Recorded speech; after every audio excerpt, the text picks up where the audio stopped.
الله عز وجل أمر النبي صلى الله عليه وسلم بالتقوى، مما يدل على أهمية التقوى، فقال: يا أيها النبي اتق الله. وأمر بها المؤمنين فقال: يا أيها الذين آمنوا اتقوا الله حق تقاته ولا تموتن إلا وأنتم مسلمون. وأمر بها جميع البشرية فقال: يا أيها الناس اتقوا ربكم واخشوا يوما لا يجزي والد عن ولده ولا مولود هو جاز عن والده شيئا.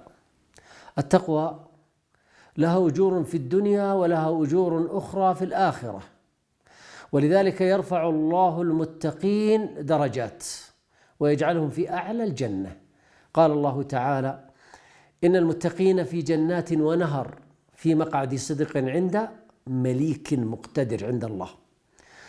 والله عز وجل يسكن المتقين في الغرف في أعلى الجنة. قال الله تعالى: لكن الذين اتقوا ربهم لهم غرف من فوقها غرف مبنية تجري من تحتها الأنهار وعد الله لا يخلف الله الميعاد.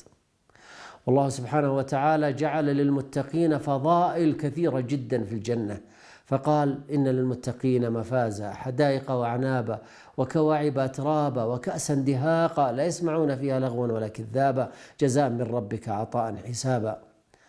فضائل التقوى كثيرة، والتقوى لها فضائل في الدنيا. قال الله تعالى: ومن يتق الله يجعل له مخرجا ويرزقه من حيث لا يحتسب. وقال الله تعالى: والعاقبة للمتقين. وقال: والعاقبة للتقوى. وقال: يا أيها الذين آمنوا إن تتقوا الله يجعل لكم فرقانا ويكفر عنكم سيئاتكم ويغفر لكم والله ذو الفضل العظيم.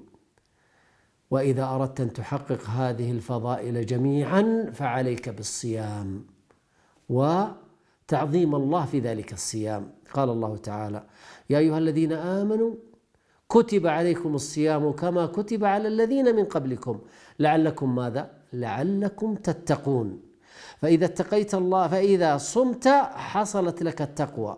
وهذا يدل على العلاقة الوثيقة بين الصيام والتقوى، فالصيام وسيلة والتقوى هي الغاية. الصيام بداية ومقدمة والتقوى هي الثمرة.